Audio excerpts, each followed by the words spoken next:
En chaque rebeu sommeille un latino qui s'ignore. Il y a des milliers d'années avant l'extinction des dinosaures, nos terres étaient attachées. C'est pour ça qu'on aime leur musique et leurs meufs. Par contre, de leur côté, pas sûr qu'ils aiment le rail. Messieurs, bonjour, j'espère que vous avez la pêche car nous avons fêté les films de l'amour, 9ème du nom. Je commence à plus avoir assez de doigts. Format sucre d'orge, bamba papa en pleine foire du trône. Format qui me nettoie à sec qui va éradiquer le Covid-19 avec du croissant et de la nostalgie dégoulinante. Et rien de tel pour cette rentrée 2020 de retourner en la calle para hablar des princes de la ville. Blood in, blood out. Carnal, sauve-toi. Fratos locos pour toujours, carnal. Alors viens. Couche-toi. Un film que j'ai découvert sur une VHS de bande-annonce de tous les films qui allaient sortir pendant l'été 1993. Et de suite, j'ai été hypnotisé par ce trailer. Mais malheureusement, j'ai raté sa sortie en salle, faute de distribution. Mais heureusement, on était à l'ère glorieuse des vidéoclubs. Et au printemps 1994, j'ai pu rattraper en VHS. Je me rappelle comme si c'était hier, c'était un dimanche après-midi, à marquer d'une pierre blanche. Car aussitôt vu, aussitôt piraté. Qu'est-ce que c'était bon d'avoir de magnétoscope. Et sincèrement derrière, j'ai dû mater ce film chaque week-end pendant pratiquement 2 ans. Je faisais ça le samedi ou le dimanche parce qu'il fallait se caler, parce que le film dure 3 heures. Et ce film, c'est impossible de le regarder juste avec quelques petites scénettes. Une fois que tu presses play, mon pote, tu vas jusqu'au bout. Tellement il est ouf, tellement il est volumineux. Une fresque latino historique parfaitement dépeinte sur 2 décennies. On va entremêler plusieurs petites histoires dans la grande. Histoire de ces immigrants venant du Mexique et d'Amérique centrale qui vont se mêler à l'histoire de l'Amérique. Tout ça, bien sûr, ça va se faire dans la douleur. Une histoire de famille avec 2 demi-frères et un cousin, vivant dans le plus grand quartier latino des États-Unis, East Los Angeles, quartier où la violence fait rage pour des guerres de territoire entre gangs. Ils vont opposer Los Vatos Locos et Los Tres Puntos qu'à ce que la tragédie survienne. Ça va faire mal.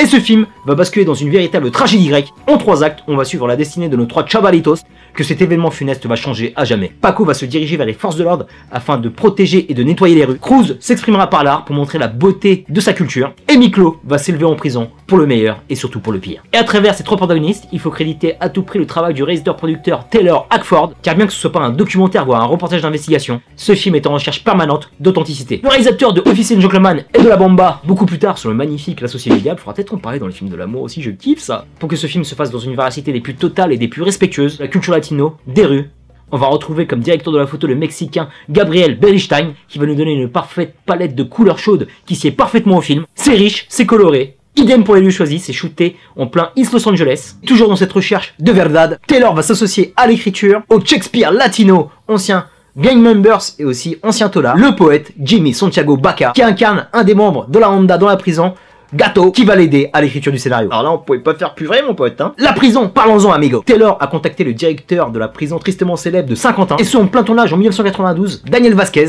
qui a été séduit par la lecture du scénario, et a accepté d'ouvrir les portes de son établissement pénitentiaire pour recevoir l'équipe de tournage. Et là où c'est exceptionnel, c'est que sur chaque scène que tu vas voir de la prison, il y a une dizaine d'acteurs professionnels, et le reste, ce sont que des tolards qui ont accepté de faire de la figuration, alors que ces bons hommes purgeaient leur peine. Et la légende raconte que tout le monde a signé une décharge dans laquelle la prison se dégage de toute responsabilité en cas d'émeute ou en cas d'embrouille. C'est pas très rassurant, bordel. Car ces scènes-là sont terrifiantes, sont impressionnantes, car le décor en plus des murs de la prison avec ces cellules à n'en plus finir, ce sont les silhouettes de ces prisonniers, torse-poil en train de faire de la musculation, les uns sur les autres en train de faire la queue pour bouffer, tout le temps en train de se toiser, en train de se mettre la pression.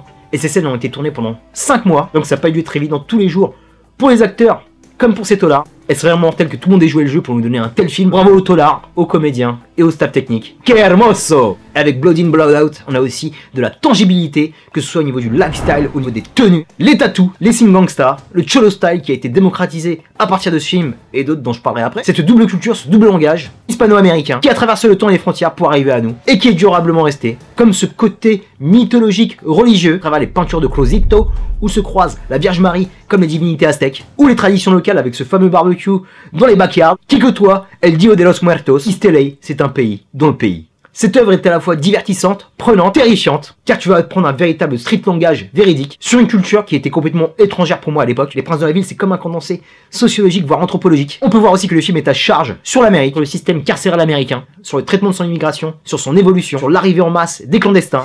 Chingao, qu'est-ce qu'il y a comme monde maintenant à East LA? Tu l'as dit, il y a des clandestins qui débarquent de partout. Guatemala, Salvador, Équateur, Panama, toutes sortes de pays. Le carrefour du monde, c'est... Les latinos sont là. Et comment essayer? Et ça m'a procuré aussi beaucoup de tristesse, car avec la création de ce genre de quartier, tu vas livrer une partie de ta population à elle-même, et ça va créer une montée de violence, où les gens vont finir par s'entretuer sans savoir pourquoi, et ça va continuer avec une plus grande envergure en prison. C'est toujours à peu près le même schéma, ces trucs-là, hein. J'avais une quinzaine d'années quand j'avais découvert ce film-là. Le côté action, le côté gang prenait un peu le dessus. C'était un des premiers films qui m'avait fait réfléchir et aller au-delà de la simple baston entre bandes. Parce que l'amour arrive à prendre le pas sur la haine. Les Princes de la Ville est une œuvre sur le questionnement, sur la tolérance, l'acceptation de soi, son identité, mais aussi une œuvre sur l'ouverture à l'autre, l'ouverture à quelqu'un qui ne te ressemble pas, qui n'a pas la même couleur de peau. Même si c'est pas surexpliqué, juste quelques phrases te le font comprendre. Chicanos killing Chicanos is what they want. Blacks and Chicanos killing each other is what they want. That's how they run this place. Once we get together, they don't run shit. Continuons de plus belle avec nos tres compadres. Film de 3 heures en 3 actes avec 3 personnages mémorables. Commençons par l'artiste Cruzito. C'est un Matos Locos, mais un Matos Locos qui est pacifique, qui veut tout le temps négocier, parler. Il parlemente tout le temps, que ce soit avec la police, avec les Tres Puntos ou avec d'autres gangsters. C'est le plus diplomate, le plus chaleureux, le plus fraternel, avec une vraie philosophie de vie latinos qu'il porte en lui, qu'il porte à travers ses toiles, avec laquelle il va donner beaucoup de force à son peuple. Il va aussi donner un savoir historique qu'il va transmettre à autrui. Mais pendant une décennie, il va sombrer dans la drogue jusqu'à qu'il se réveille. Grâce à la familia. Paco Aguilar, El Gallo Negro. Monsieur est responsable de toute la merde qui a découlé de ce film, parce qu'il s'est comporté comme un coq.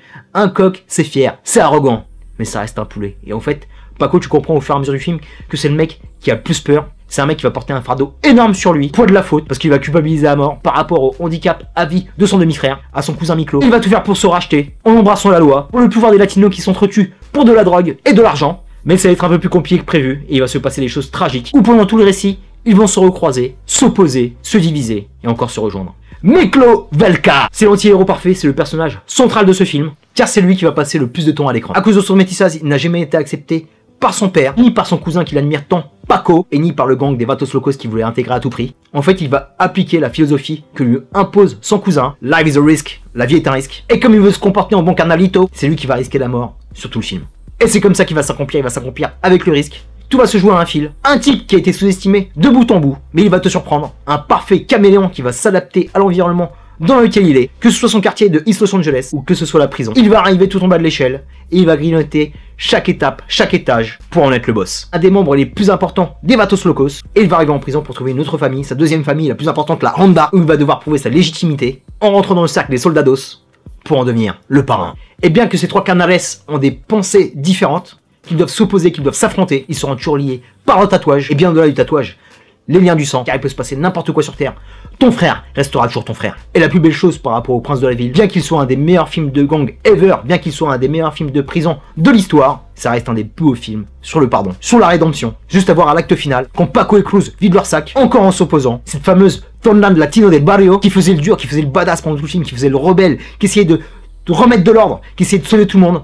Cet homme qui s'était empêché de pleurer pendant tout le film, s'effondre en larmes pour mieux renaître. Et c'est là qu'on maintenant tu comprends que ces 3 protagonistes ont essayé de survivre à tout ce qui leur arrive. C'est tout ce qui doit compter à la fin. D'être encore en vie et de reconnaître la chance que tu as de pouvoir admirer encore une fois le lever du soleil et d'être une meilleure personne pour les siens, pour ses proches et pour sa communauté. Il est beau le message, non? Ready? Andale. 1, 2, 3. Le Prince de la Ville et son héritage. D'abord, on va commencer par un petit clin d'œil ou je veux dire un petit tacle. Jacques Audiard est son scénariste, a pris le personnage de Miklo Velka pour faire le personnage de Tar-Rahim dans Un Prophète. Il l'a jamais crédité, mais c'est du copier-coller, mon pote. T'as rien inventé, mon gars. Ça, c'était pour la boutade. Mais tu vois que ce film a vraiment compté, surtout dans l'univers carcéral, parce que d'autres œuvres sont arrivées derrière. Je pense aux séries comme Oz, je pense à la fameuse scène de prison stratégique de Breaking Bad, très bien chorégraphiée par rapport à ce que fait Miklo, que je te spoil pas, pour s'accaparer le marché, on va dire. Ça a inspiré aussi, je pense, Sons of Anarchy, les jeux vidéo comme GTA, le rap game, les rappeurs qu'ils soient latinos, américains ou même français avec son 13. On est riche et ambitieux, parfois vicieux. Mais jamais aimé ça en fait. L'instru est cool par contre. Et autre chose, bien que Les Princes de la Ville est une tragédie surpuissante, il y a tout un côté comédie lié à la culture latino, dans le chambrage, dans toutes ces magnifiques punchlines qui sont restées à travers le temps. Et ce film, tu peux le voir dans les 2 versions, que ce soit la VO ou la VF. La VF est vraiment magnifique. Il y a des choses qui n'étaient pas évidentes à traduire parce que ça parle anglais, ça parle aussi espagnol et vraiment avec l'argot mexicain. Et sincèrement, cette magnifique VF lui a rendu honneur. Orale vato, pinche mamon, pendejo. Bon, peut-être pas les meilleurs mots pour s'exprimer quand t'arrives au Mexique, mais c'est toujours ça de prix. Joker! You gotta find Mamacita Holmes! Mwah! Save me some! Notre trio est rentré dans la légende du cinéma par ce film, et malheureusement, ils ont pas décollé plus que ça. Surtout Damien Chapa, le pauvre qu'on reverra nulle part. Jesse Borrego, on l'a revu dans quelques séries comme Dexter. Le plus connu d'entre eux, Benjamin Bratt, qu'on reverra dans de gros films, mais vraiment en rôle secondaire voire tertiaire. Je pense à Demolition Man, je pense à Trafic. Il a joué dans l'inoubliable Catwoman. Il a en quelque sorte une grosse carrière, mais pas la carrière que je pensais qu'il allait avoir. Ce mec là, il avait un potentiel Antonio Banderas, et malheureusement c'est Antonio qui lui a pris la place. Celui-là qui s'en sort le plus, c'est celui-là qui a fait la plus grosse carrière alors qu'il a pas beaucoup de lignes sur le film. C'est notre ami Danny Trejo, qu'on reverra dans Hit derrière. Il deviendra l'acteur fétiche de Robert Rodriguez. Et le mec il accepte tout n'importe quoi. Une pub de El Paso, il jouera dans Jaguar avec Patrick Bruel et Jean Reno. Bon, je pense que c'est une majorité de films alimentaires, mais Danny Trejo, quel visage. Et derrière, il y a pas mal de mecs qui commençaient leur carrière, c'est pratiquement leur premier film. Billy Bob Thornton, Ingrams, Delroy Lindo. D'autres clins d'œil à la série Breaking Bad. Il y a Raymond Cruz, El Choué. Un casting magnifique pour un film légendaire. Bordel, comment c'était difficile de te débriefer ce film. Un film qui me tient tant à cœur, qui a marqué ma jeunesse, mon entrée dans l'âge adulte, et qui me marque encore. Un des films les plus importants des années 90, un des films les plus importants sur la culture gangsta, voire un des films les plus sous-cotés qui était mal sorti, parce qu'à l'époque, il y a un autre film qui avait cartonné en même temps. C'était Sans Rémission. Ils se sont un peu télescopés au niveau de la sortie parce que ça parlait à peu près des mêmes choses, même si j'ai une grosse préférence pour Les Princes de la Ville. Et les films qui avaient vraiment pris un succès à l'international, qui avaient quand même de grosses sorties salles aussi.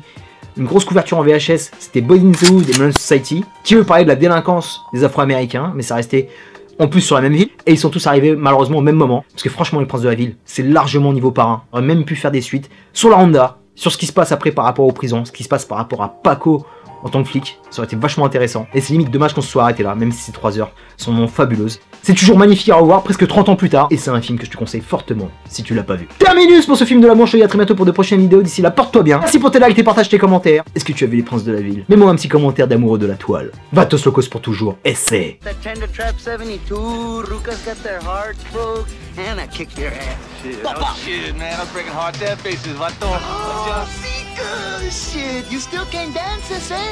You still can't dance, que loco. Yeah, but you can learn, I'll teach you, Simón, cause it ain't ever over, Holmes, ever. Bailamos hasta que nos morimos, ese. Ow, ow.